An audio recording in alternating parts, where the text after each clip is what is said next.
When you picture the post-workout meal of an elite athlete, you probably imagined a massive heavy steak, Oh, yeah, definitely. right? Because we've been conditioned to think heavy physical output demands heavy, dense input.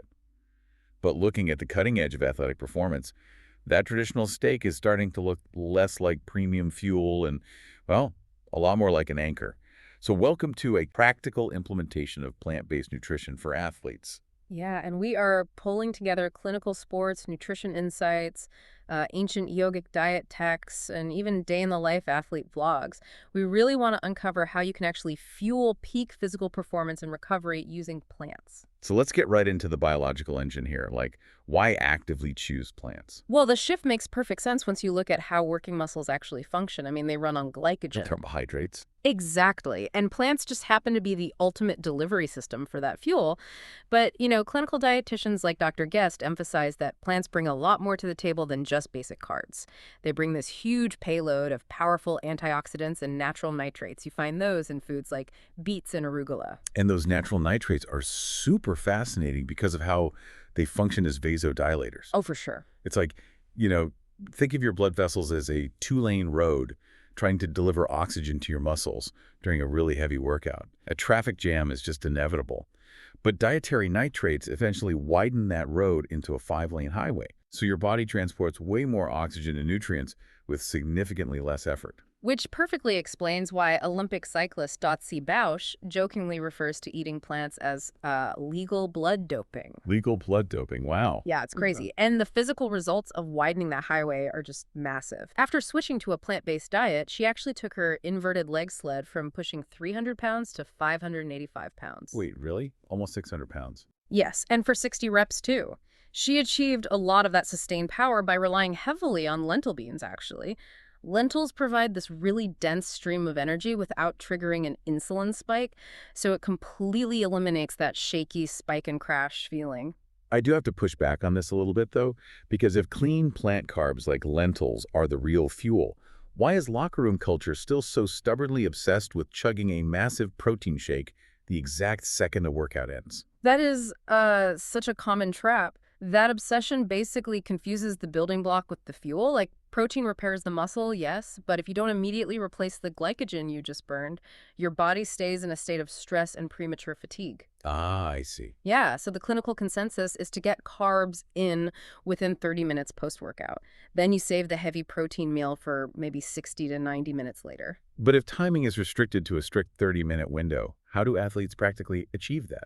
I mean, when your body is entirely exhausted from training, you aren't exactly eager to start chopping vegetables the moment you drop your weights. Right, and that is exactly where advanced meal prep becomes completely non-negotiable.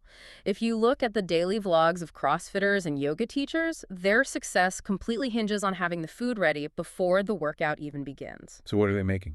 Well, they're mixing protein powder oat porridge the night before, or, assembling massive bowls of veggies and quinoa, or even just having a spinach, flax, and vegan protein smoothie sitting in the blender, completely ready to go. That makes sense. And this emphasis on efficiency and keeping the digestive load light, it actually perfectly mirrors an ancient yogic concept called mitahara, which means moderation. Oh, right, the stomach ratio thing. Yeah, exactly.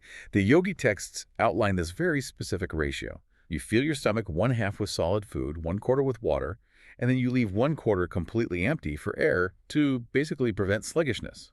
And some yogi athletes push this even further, thriving on a 20-hour intermittent fasting window to boost cellular recovery. Which brings up a really profound biological mechanism. Well, wait, let me challenge that for a second. Because the idea of leaving a quarter of your stomach empty or fasting for 20 hours seems incredibly counterproductive when you are burning thousands of calories in heavy training. I mean, how does starving the body accelerate repair?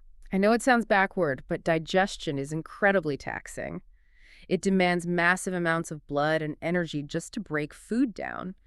By keeping digestion light or incorporating long fasting windows, you allow your body to redirect all that stolen physiological bandwidth toward repairing muscle tissue. So it's about reallocating resources. Exactly. In the absence of incoming calories, the body triggers this process called autophagy. It essentially forces your cells to take out the trash. Take out the trash. What do you mean by that?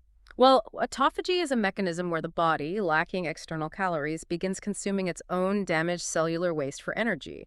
It breaks down old broken proteins and cellular junk. This clears out inflammation and accelerates muscle repair much faster than if the body were constantly, distracted by digesting a heavy meal. Wow, so whether you are training for a massive endurance event or just trying to avoid hitting a wall at 2 p.m. on a Tuesday, preparing plant-based meals and perfectly timing your carbs can radically transform your energy levels. Yeah, you're working with your body's natural mechanics, clearing those traffic jams, rather than forcing the engine to work harder. You basically free up your body's bandwidth to do what it naturally wants to do, which is recover and rebuild. That is super fascinating. Leaving us with a final thought for you to chew on. If ancient yogis and modern Olympic cyclists arrived at the exact same conclusion about keeping digestion light to maximize physical output, what other ancient traditions are secretly the ultimate modern performance hacks?